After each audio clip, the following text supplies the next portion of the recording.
안녕하세요. 글로벌 세상 들려주는 남자 조철입니다. 오늘 2020년 8월 19일 수요일 아침 방송 시작하겠습니다.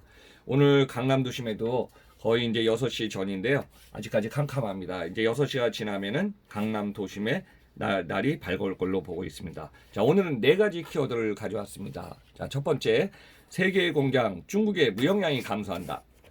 자, 두 번째, 유통공용 빅3 대경쟁 구도에 서 있다. 신세계 롯데쇼핑 현대백화점 사례입니다. 세 번째, 중국 택배 물량 기하급수적으로 폭증한다. 네 번째, 한국의 택배 터미널에 외국인 노동자 투입되는가.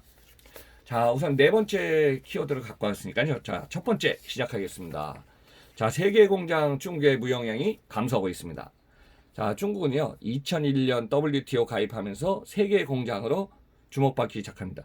그래서 그 당시 저도 이제 글로벌 30년 경험하다 보면은 그 당시에 2000년 지나갖고 글로벌 기업들이 중국에 다 진출합니다. 이제 해안 항만 쪽으로 해갖고 생산해서 해외로 인아웃바운드를 나가야 되기 때문에 좋은 거점에 진출하면서 낮은 인건비라든가 또 세계 최고의 인구를 갖고 있는 소비 시장을 겨냥해서 중국으로 들어갑니다.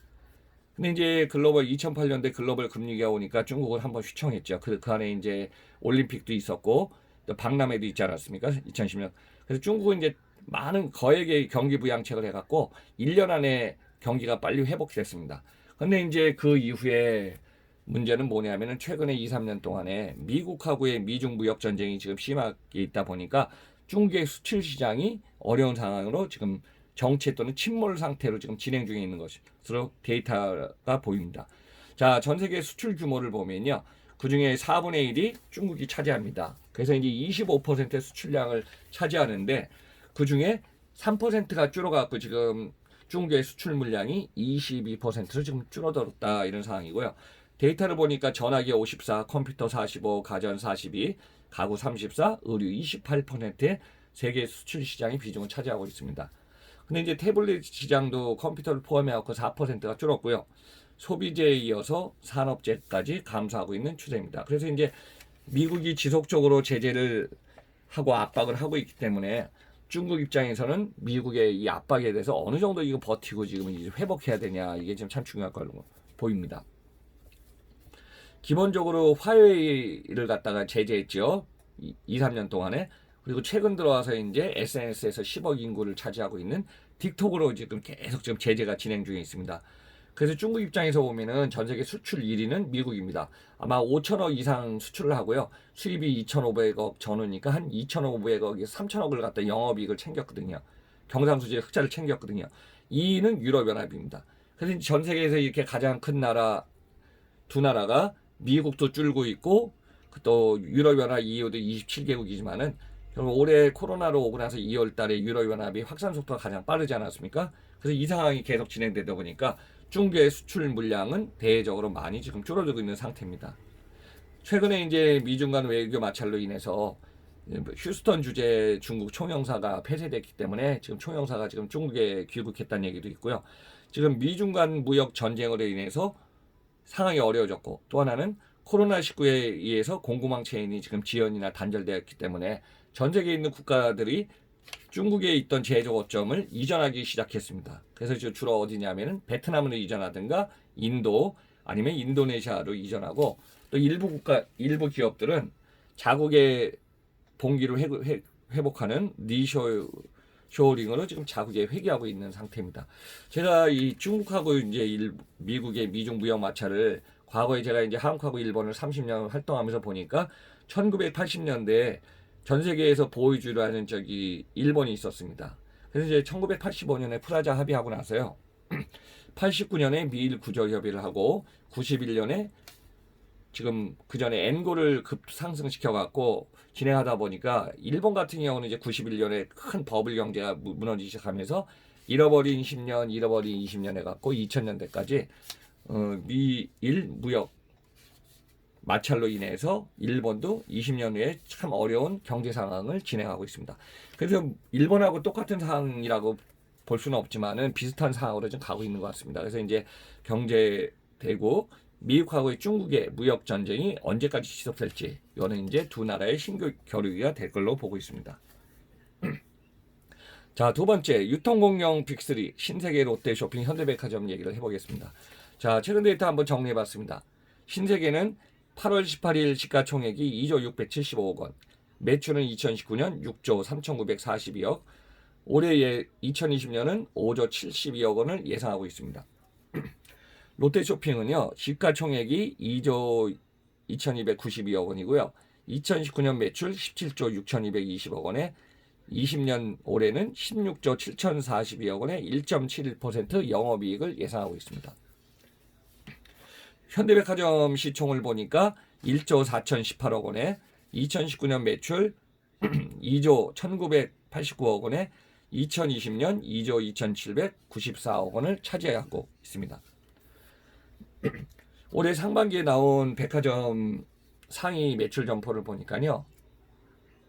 1등 신세계 강남점 9,367.7억 원, 2등 롯데 본점 6,820억, 3등 신세계 센텀시티 5,562, 4등 롯데 잠실 5,118, 5등 현대 판교점 4,397억 원의 매출을 올리고 있습니다.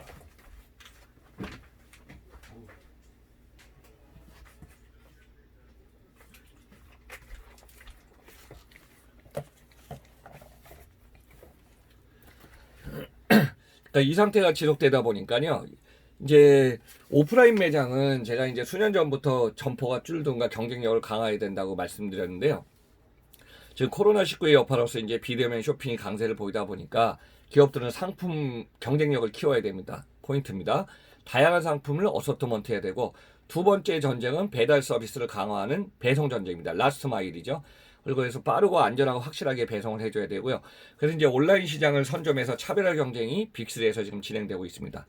그래서 이 상황을 한번 좀 보니까 신세계가 SSG닷컴이요. 2019년 3월에 오픈했습니다.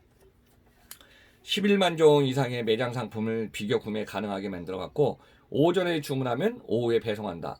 또 새벽 배송도 확대하고 있는 상태가 지금 현재 신세계 SSG닷컴입니다. 그래서 경쟁력은 식품, 해외 명품 독점분에 대해 지금 한정되어 있고요. 쓱닷컴 전용 물류센터에서 네오004를 포함해서 전자상거래 빠른 배송을 지금 신세계는 지금 세계 빅3 중에서 가장 먼저 지금 시작했습니다. 자, 롯데 쇼핑, 롯데 오늘 갔다가 오픈했습니다. 올해 4월에 오픈했는데요. 롯데 6개 계열사 4천만 명의 넘는 고객 데이터를 갖다 기반해서 고객의 맞춤형 서비스를 지원합니다. 배송은 전국에 13,000개 오프라인 점포를 통해서 배송을 다양하고요.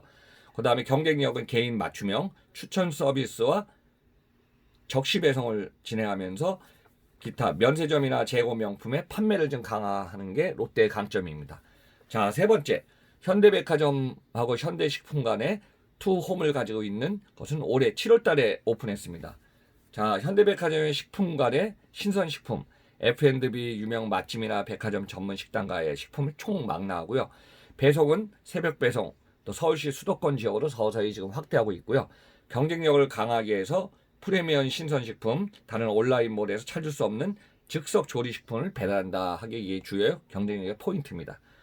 기타 백화점, 홈쇼핑, 패션 상품들 계열사의 강점과 특성 상품을 갖다가 온라인몰에다가 지금 강화한다. 그래서 지금 현대는 그런 쪽으로 주력을 하고 있습니다. 그래서 이제 빅3가 지금 오프라인이 아니라 온라인 쪽으로 지금 역점을 두고 있기 때문에 빅3 강자들의 치열한 경쟁은 계속 진행될 걸로 보고 있습니다. 자, 세 번째 포인트입니다. 중국의 택배 물량이 지금 폭증하고 있는데요. 자, 작년에는 이제 600억 개가 넘었거든요. 근데 이제 중국이 코로나 이후에 1분기에는 이제 주춤하다가 2분기 4, 5, 6 되면서 결국은 집에 있으면서 쇼핑을 많이 하다 보니까 2분기에서 지금 택배 물량이 엄청 폭증했습니다. 그래서 지금 1년 사이에 최근 1월부터 7월까지 데이터를 보니까 벌써 600억 개 이상을 취급했답니다. 그러니까 작년도 취급 개수를 그냥 올해는 벌써 클리어했습니다. 작년에는 1월에 7월 사이에 한 지금 전년도는 400억 개였는데 지금 올해는 1월에서 7월까지 408억 개를 취급하니까 결국은 1년 동안에 하는 600억 개는 뭐 지금 무난히 넘겠죠. 그래서 이제 참고로 중국은 작년에 600억 개 이상을 취급했고요. 우리나라 택배를 하고 있는 한국은 28억 개, 택배를 만든 야마토를 포함한 일본은 45억 개 취급을 하고 있습니다. 근데 이제 일본 같은 경우는 2007년부터 인구가 줄었기 때문에 택배가 더 안 늘 거고요.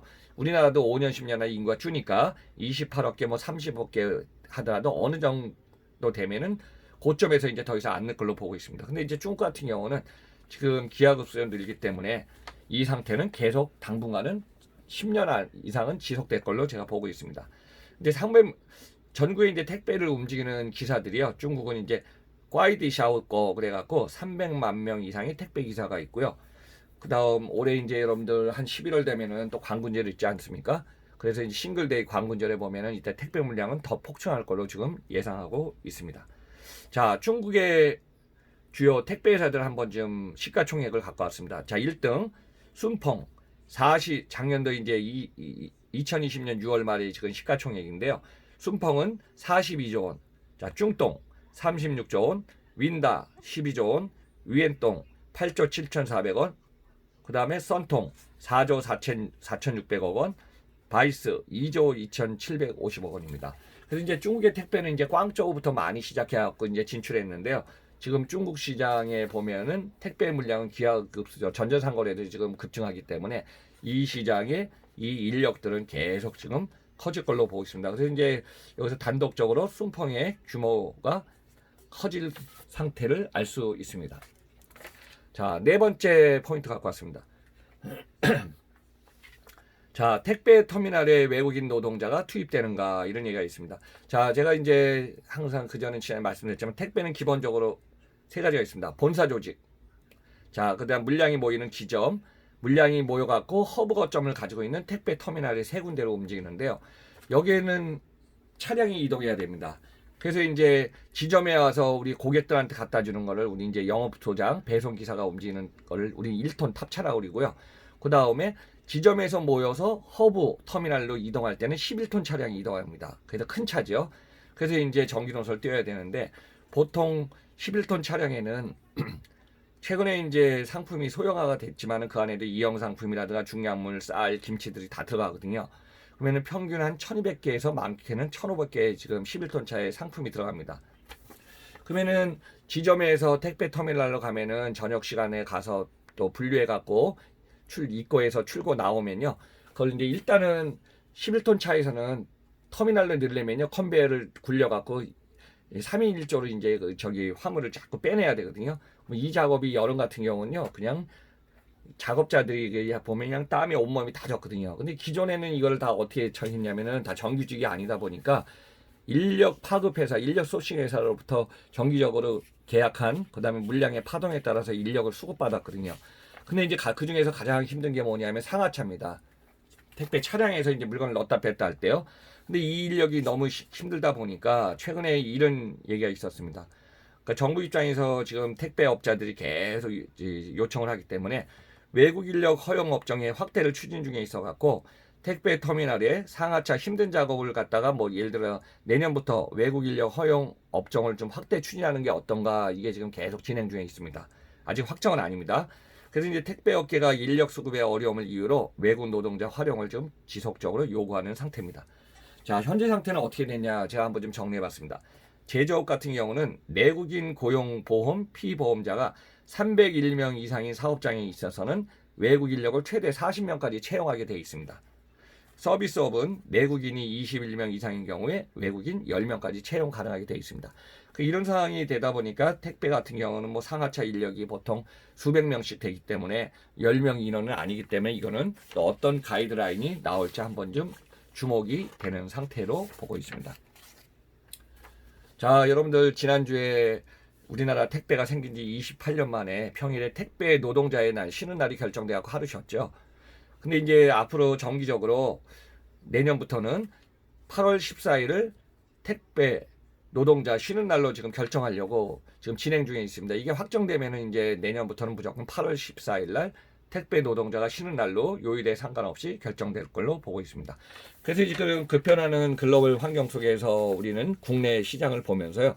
저 조철이 박사가 보는 글로벌 세상 들려주는 남자는 저도 이제 전날까지 있었던 자료, 그 다음에 제가 이제 서치해서 조사하는 자료에 갖고 자꾸 최신 자료를 갖다 여러분들한테 들려주고 있기 때문에 여러분들 이제 마지막까지 다양한 내용을 듣다 보면 한 달 듣고 두 달 듣다 보면요 전 세계에 돌아가는 동향을 좀 파악할 수 있을 것 같습니다.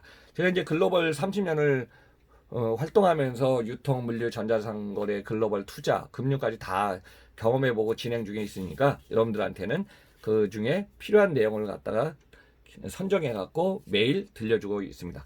자, 여러분들 마지막까지 들어주셔서 감사드리면서요. 지금까지 구독과 좋아요 눌러주시 않은 분이 계시면은 좀 쿡쿡 부탁드리겠습니다. 자, 오늘도 여러분들 소중한 시간 건강 잘 챙기시면서요. 하루 마무리하시기 바랍니다. 자, 글로벌 세상 들려주는 남자 조천이는 평일에 계속 진행됩니다. 여러분들 내일 아침에 다시 찾아뵙겠습니다. 감사합니다.